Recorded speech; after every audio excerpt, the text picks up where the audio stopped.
This is the Muscle D Elite Selectorized leg press machine. So the leg press can be more or less what you want it to be. I personally, when I'm getting ready for a fitness competition or anything, I want to make sure my legs are strong. So I take this and kind of take this nice big platform and use it to sculpt my thighs, my glutes, my calves, everything. So I love the leg press if you didn't know already.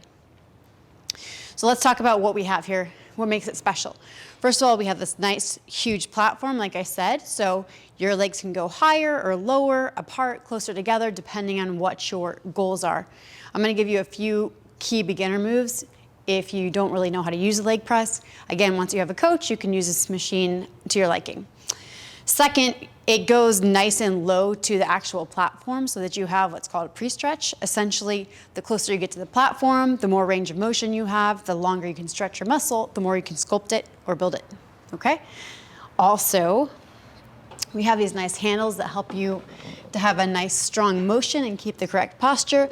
And of course, we have this beautiful rod that allows you to smoothly move up and down the machine with little to no resistance. And then finally, of course, we have the selectorized magnetic pins to move the weights in and out easily. As soon as you get ambitious, you just go ahead and keep moving that down until your legs get nice and strong. All right, so now for your favorite part and mine, the actual demo. So again, once I'm seated in here, depending on how much pre-stretch you want, the handle is right below the seat. So you're gonna go ahead and grab that with your hand. You're gonna go ahead and grab it with your hand. Just make sure that you have the resistance on your leg, otherwise it's a nice release, so it'll flow all the way up and down. I'm gonna say that part again. Ready? So when it comes time to adjust the seat, you're gonna go ahead and reach right in front of you. There's a nice handle there. So make sure your feet are pressed firmly on the ground so it doesn't catapult you to the ground. Go ahead and hold on to it, and depending on where you want to start, I like to start right up next to the machine to get the maximum pre-stretch and of course stretch my muscles the longest. So again, my back is nice and firm against the seat, and if I want to go for the thighs first, which I do, I'm going to go ahead and put my feet at the bottom, a little bit closer together, and the idea is that I'm going to really put the pressure on the knee. Big thing is you don't want to extend your leg or lock it out fully. As a dancer, I tend to do that, so I always have to focus on keeping that nice bend right at the end. So I'm squeezing through the thighs, not my knees, right? So I'm going to go down and then push straight up, down, push up. Again, that's a nice thigh workout. And if I want to target my glutes, then I'm simply going to move my legs up. We're going to start with a narrow just to give that consistency. So instantly I can feel it go from here down to here because of the stretch.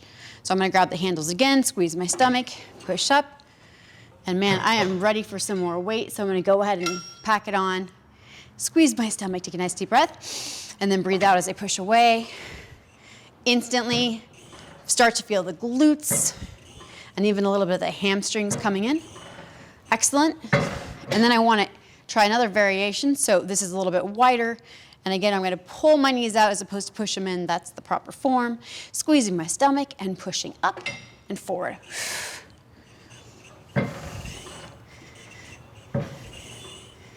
Good. And again, depending on what you're aiming for, just make sure your knees are pushing out, your toes can go in. There is a slight exact form depending on your body. And again, I want to do that same motion, but I'm going to drop my knees. This is going to go back to targeting my thighs. You're going to feel that slightly different. I'm actually not going to straighten all the way for that one because it's not the exact right motion. If you've never really experimented with leg press, we can do more than just the traditional. So I'm going to go ahead and put the weight all the way back up and show you a fun variation of single leg press. So I'm going to go ahead and put my leg right in the middle of the platform, take my other leg. You can either keep it bent or I like to lift it up, and then I keep this nice isolation and I push forward and up. And that's just traditional knee forward. I can also turn it out just a little bit, start to target the outside of the leg. Same thing on the other leg, just so you can see. Excellent, and then turn it out just a little bit. and so on and so forth. You can get into turning your legs sideways to sculpt the muscle. We'll leave that for another day. And of course, we are not done with just the thighs, the glutes, and the hamstrings. I want to go all the way down the leg. So I'm going to go ahead and turn this into a calf press machine. So I move my legs all the way down. So we have just the toes, the balls of the foot on here. To do that form properly, squeezing the tummy, pushing back. And then once we're here in this safe position, again, to try not to lock out your legs, keep your knees just slightly bent. And I'm going to lower into that stretch. So I feel a nice stretch for the calves. Actually, you can make this a stretch machine as well. So you go from the stretch and then push through all the way into the flexed calf. Again, I am a dancer as well, so I can go all the way. If this is new for you, maybe don't go as high, but you could definitely work for the full press up. And then in addition to traditional parallel, you can turn it in. And you can also turn it out. We call this first position in ballet. Excellent. Keep in mind when you do these calf types of muscles, they very quickly get sore and you'll feel it the next day. I can promise you that. And there you go. That is our leg press machine.